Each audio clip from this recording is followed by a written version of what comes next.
Thank you very much.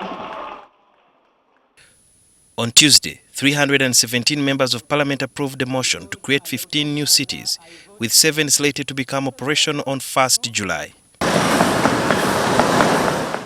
The cities which are going to be operational in July include Arua, Gulu, Jinja, Mbarara, Fort Portal, Masaka, and Mbale. Some experts NTV has spoken to have welcomed government's decision to create cities, a move that has been interpreted in certain circles as delivering a political token to the voters ahead of the 2021 general elections, which are months away. So by declaring them cities, I think is timely, because then the government is going to plan for them very well. We are likely to see a lot of resources flow into these cities. We are also going to see a lot of private sector being attracted, or we call it investments, attracted into these cities. According to Dr. Bainomgisha, creation of cities will decongest Kampala and also create a bigger market for farmers in various regions. Apart from creating opportunities and jobs for the burgeoning or the increasing youth population, they are likely to provide what we call a backward linkage, especially for farming communities, for the farmers. Now, because these people, cities are going to attract populations. We are going to see a lot of increase in population, and this population will need to be fed. And so it is also likely to transform, more modernize agriculture, to increase agricultural production. Government has not allocated any money for the new cities in the 2021 budget as the economy continues to bear the effects of the COVID-19 pandemic. Economists have weighed in, arguing that the operationalization of cities was done at the wrong time, with no rationale provided for how it will be effected. So if this is going to require taxation to operationalize, you want to actually say, let the private sector first run, and then when it has run, we will be able to start the cities. Because the cities are by and large about the private sector. But if the private sector is not going to be helped to stand and walk, then the city is going to have a bigger problem. So I think it was not the right decision.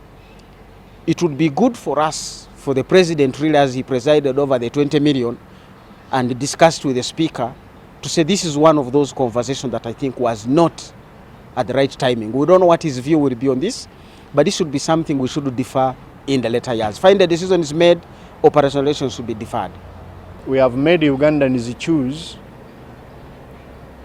the style of death, to die of COVID or to die of hunger and other things. I thought now what government should be putting emphasis on is actually to ensure that Ugandans don't make that choice.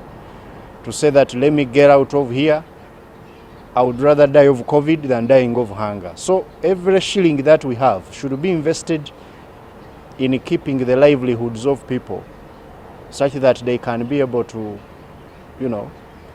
avoid starvation and so on. According to Dr. Bainomgisha, most local governments depend on the central government for over 90% of their funding. So how best can the city thrive if all factors remain constant? The government has centralized the revenue collection. It's in the hands of URA. I think the best case scenario would have been also to devolve or to decentralize the collection of revenue and build the capacity of the lower local areas to also collect revenue. In so doing, we can collect a lot of revenue and then develop. Now we can do the planning so that, as they have done with the progressive implementation of the decision, that some municipalities begin now and others begin in the subsequent years, we can even come within each municipality and say the following activities will start this year. The other activities will start the other year. Full operationalization of the municipality would possibly be in 2023. Analysts also say there is a need for a new law setting out the basic standards that will serve as a working manual for the new cities. Because you see, the supervision oversight has to be the elected leaders over the technical people who are using taxpayers. But the lacuna is that you find a chief, you find like a Gomborora chief, these are sub-county chiefs, they are graduates. Some of them have master's degrees. Now they are being supervised by someone who stopped in senior 4 or senior 2 dropout. I am telling you, with all due respect to the whole to democracy, that you don't want to disenfranchise people. At that level, you already have created a conflict. Critics are saying that operationalizing the cities without resources to run them is just as good as flogging a dead horse. And until resources are put aside to ensure that happens, what Parliament just did will continue to be viewed as just political gimmicks. Sudhir Biarhanga, NTV.